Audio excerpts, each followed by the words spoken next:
மழை தண்ணியில் என்ன செஞ்சுட்டு இருக்கீங்க? மழைக்குள்ள நனைஞ்சுக்கிட்டு மழை தண்ணி பிடிச்சிட்டு இருக்கோம். மழை தண்ணி பிடிச்சி எதுக்கு? அதான் நமக்கு தான் மினரல் வாட்டர் இருக்கே வீட்டுக்குள்ளே. அதை நீ சாப்பிடு. மினரல் வாட்டர் நல்லது, சுத்தமாக இருக்கும். தண்ணி தான் பெஸ்ட்டு. இது வந்து நமக்கு டஸ்ட்டு அழுக்காக தெரியுற மாதிரி இருக்குது. அதை வடிகட்டிக்கிறணும். ரெண்டாவது ஒரு கொய்யா பழமும் ஒரு டம்ளர் தண்ணியும் குடிச்சிங்கன்னா 1000 வியாதிக்கு மருந்து. மழை தண்ணி நல்லதா? ஆமாம், பெஸ்ட்டு. இப்போ மழை தண்ணி களி பிடிச்சிக்கிறோம் இதுன்னு சொல்லி நீங்கள் இதை அவாய்ட் பண்ணுறீங்க. நீங்கள் இவ்வளோ செலவழிச்சு மழை தண்ணிக்கு இதுக்கு எவ்வளோ ரூபா செலவழிச்சிருக்கீங்க? நாங்கள் 2-3 லட்சம் செலவழிச்சிருக்கோம். மினரல் வாட்டர் வச்சுருக்கோம் நாங்கள். நாங்கள் மினரல் வாட்டர் வச்சுருக்கோம். 1 வருஷத்துக்கு தண்ணி தேக்கி வச்சுருக்கோம்.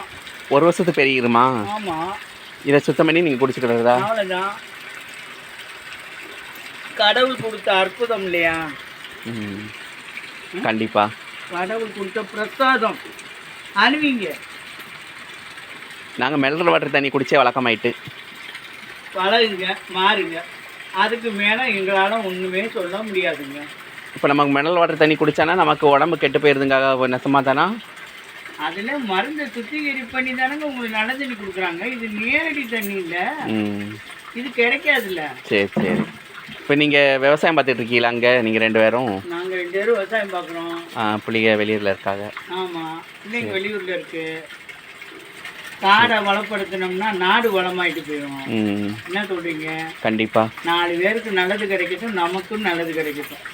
அதுக்கு தான் கிடைக்கிற தண்ணியை வீணாக்கக்கூடாதுன்னு பூரா சட்டி பிடியெல்லாம் பிடிச்சி வச்சுட்டேன். ஓ சரி சரி. உங்களுக்கு மழை இப்போ தான் பெஞ்சிருக்கு, மழை இல்லாமல் விவசாயம் மழை இல்லாமல் 10-15 நாளாக மழை இல்லை. இன்னைக்கு கொஞ்சம் நல்லா இருக்கு. இன்னைக்கு கடவுளுக்கு நன்றி சொன்னீங்களா மழை பெஞ்சதுக்கு? கடவுளுக்கு நன்றி மட்டும் இல்லை, எனக்கு குடிக்கிறதுக்கு 10 குடம் பிடிச்சி வச்சுட்டேன் இப்போதைக்கு. சரி சரி. இது வந்து துணி துவைக்க குளிக்க அழகாக இருக்கும், சூப்பராக இருக்கும். சரி. ஓ சரி சரி. இதெல்லாம் கிடைக்காது. கடவுளாக பார்த்து கொடுக்குறாரு, அள்ளி வச்சுக்கோங்க. சரி சரி. நல்லா இயற்கை காற்று வாங்கிட்டு இருக்கீங்க. இயற்கை காற்று, சுத்தமான தண்ணி, சுத்தமான காற்று, நோய் இல்லாத வாழ்க்கை வாழலாம்ல. கண்டிப்பாக கண்டிப்பாக நல்லா இருக்குது. உங்கள் தோட்டம் எல்லாம் அழகாக இருக்குது.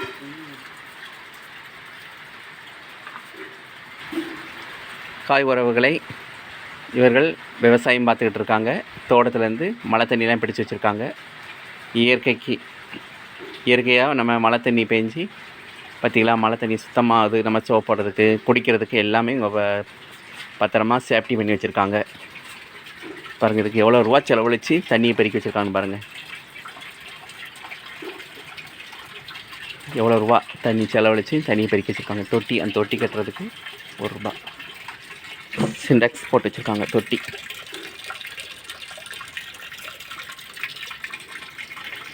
என்ன மரம்லாம் வச்சுருக்கீங்க தோட்டத்தில்? பழக்காடு வச்சுருக்கோம். அந்த பக்கம் இருக்குது பழக்காடு. சும்மா சாப்பிட்ற தக்கன ஆப்பிள், ஆரஞ்சு என்னென்ன ட்ரெய்லர் பக்கமோ பார்ப்போம். சரி சரி. இது வந்து தென்னை மரக்காடு, இது மட்டும். Okay okay. மிச்சதெல்லாம் ஒன்றுன்னா எந்த ஊருக்கு வராதுன்றாங்களோ அதை வரவழைக்கணும். கண்டிப்பாக. அதுக்கு என்ன கொடுக்கணுன்றதை தான் நம்ம கண்டுபிடிக்கணும். சரி சரி. நம்ம மக்கள் நிறைய பேர் சொல்லியும் கொடுக்குறாங்க, தக்க வச்சுக்கிறோம். சரி. தாய் உறவுகளை வீடியோ பிடிச்சா லைக் பண்ணுங்கள், ஷேர் பண்ணுங்கள். மழை நீர் உயிர் நீர், கண்டிப்பாக அதை மனசில் வச்சுக்கோங்க.